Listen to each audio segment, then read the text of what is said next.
আপনি আজকে নয়াপল্টনটা দেখেন যে নাইটিঙ্গেল মোড় থেকে আপনার কত দূর পর্যন্ত মানুষের লোকালয় হয়ে গেছে। লক্ষ লক্ষ মানুষ আজকে এখানে উপস্থিত হয়েছে। তারা বাংলাদেশের ভিতর দিয়ে রেল ঢুকিয়ে তারা রাসেল ভাইপার দিয়ে জনগণকে ভুলিয়ে রাখে। অবশ্যই কঠোর কর্মসূচি প্রত্যাশা করি, আরও কঠোর কর্মসূচি আসুক, কারণ বিএনপির নেতৃবৃন্দরা, অঙ্গ সহযোগী সংগঠনের নেতাকর্মীরা তারা আরও কঠোর কর্মসূচি আশা করে। আমরা আরও কঠোর কর্মসূচি আশা করি, কারণ সাধারণ মানুষ আমাদের দিকে তাকিয়ে আছে, বিএনপির দলটার দিকে তাকিয়ে আছে। আমরা প্রত্যেকটা আন্দোলন সংগ্রামে মাঠে ছিলাম। আমরা গ্রেফতার যেখানে দেখেছি সেখানে একটু এড়িয়ে চলেছি কৌশল অবলম্বনের স্বার্থে। যদি দল প্রয়োজন মনে করে যে এর চাইতে আরও কঠিনতর আন্দোলনের দল যাবে, সেই ক্ষেত্রে বিএনপির প্রত্যেকটি স্তরের নেতাকর্মী, অঙ্গ সংগঠন প্রস্তুত রয়েছে। কঠিন আন্দোলন দিলে আমরা কঠিনভাবে রাজপথে থাকবো। এবং যে গত 7 জানুয়ারি নির্বাচনে আমরা যেভাবে আন্দোলন করেছিলাম, সেই আন্দোলনে জনগণ কিন্তু সাড়া দিয়েছে। জনগণ বুথ কেন্দ্রে যায় নাই। আমরা বুথ কেন্দ্রে, আপনার সাংবাদিক ভাইরা বুথ কেন্দ্রে গিয়েছেন, ভোট কেন্দ্রে গিয়ে কী দেখেছেন? কুকুর দেখেছেন, ছাগল দৌড়াদৌড়ি দেখেছেন। সাধারণ জনগণ কিন্তু এই সরকারকে প্রত্যাখ্যান করেছে। এই সরকারের পাতানো নির্বাচন, স্বৈরাচার নির্বাচনকে এই জনগণ প্রত্যাখ্যান করেছে। আমাদের তো প্রাথমিক বিজয় হয়েই গিয়েছে। জনগণ যেখানে বাংলাদেশ জাতীয়তাবাদী দল বিএনপির সাথে রয়েছে, সেখানে আমাদের প্রাথমিক বিজয় হয়ে গিয়েছে।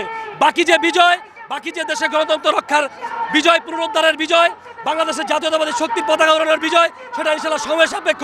ইনশাল্লাহ খুব শীঘ্রই বাংলাদেশের হারানো গণতন্ত্র আবার ফিরে পাবে ইনশাল্লাহ।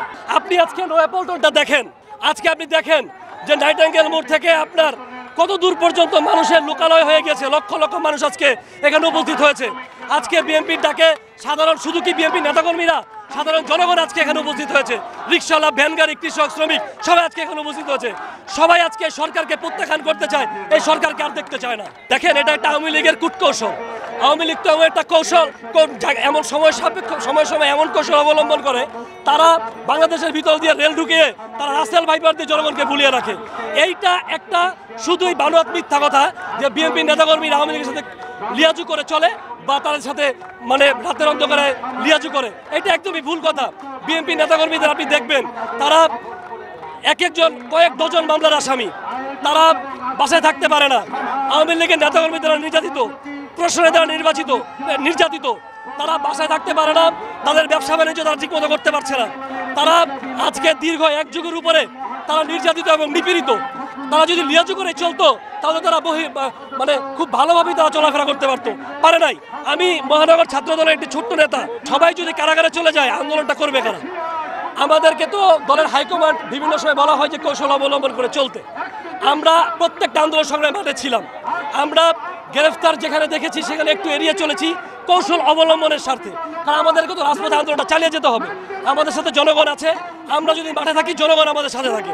দেখুন, শান্তিপূর্ণ কর্মসূচিতে আমরা, যেহেতু বিএনপি শান্তিপূর্ণ দল, আমরা উচ্ছৃঙ্খলতায়, সন্ত্রাসীতে বিশ্বাস করি না। আমরা শান্তিপূর্ণ আন্দোলনে বিশ্বাস করি। যে কারণে আমরা শান্তিপূর্ণ আন্দোলন দল আমাদের দিচ্ছে, আমরা করছি। ইনশাল্লাহ এই শান্তিপূর্ণ আন্দোলন আপনি দেখবেন আওয়ামী লীগ গুটিয়ে গেছে। আওয়ামী লীগের সাথে এখন বাংলাদেশের জনগণ নাই। এটা তো আমরা উচ্ছৃঙ্খল আন্দোলনের মাধ্যমে পাই নাই, শান্তিপূর্ণ আন্দোলনের মাধ্যমে পেয়েছি। ইনশাল্লাহ আগামীতে শান্তিপূর্ণ আন্দোলনের মাধ্যমেই, এবং যদি দল প্রয়োজন মনে করে যে এর চাইতে আরও কঠিনতর আন্দোলনের দল যাবে, সেই ক্ষেত্রে বিএনপির প্রত্যেকটি স্তরের নেতাকর্মী, অঙ্গ সংগঠন প্রস্তুত রয়েছে।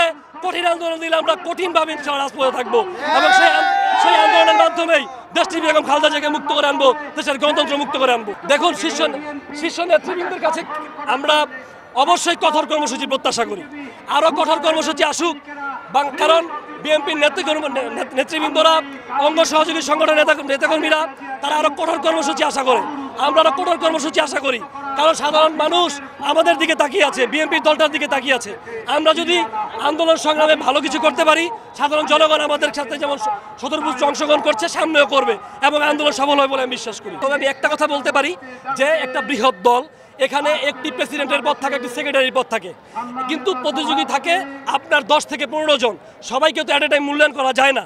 দেখা যাচ্ছে যে যোগ্যতার ভিত্তিতে কারো যোগ্যতা 20, কারো যোগ্যতা 19, কারো যোগ্যতা 18। আপনি কাউকে ফেলতে পারবেন না।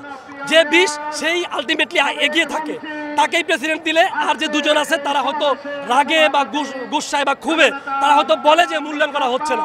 আসলে ব্যাপারটা এরকম না। একটি বৃহৎ দল, পর্যায়ক্রমে সবাইকে মূল্যায়ন করা হবে। যেহেতু কমিটি হচ্ছে, প্রত্যেক জায়গায় এখন প্রতিনিয়তই কমিটি হচ্ছে, কমিটির কিন্তু এখন আর ওই শাসন জোটটা নাই, আপনারা জানেন। আমি মনে করি না যে বিএনপির কৌশলগত কোনো ঘাটতি আছে, কারণ বিএনপির দেশনায়ক তারেক রহমানের নেতৃত্বে বিএনপির দল এখন আগের চেয়ে অনেক বেশি শক্তিশালী। আপনি দেখেছেন দেশনায়ক তারেক রহমান যে সিদ্ধান্ত নেয়, অবশ্যই উনি খুব বিচক্ষণ মানুষ, শহীদ প্রেসিডেন্ট জিয়াউর রহমানের সন্তান। উনি যে সিদ্ধান্ত নিচ্ছে তার কৌশলে কোনো ভুল নাই।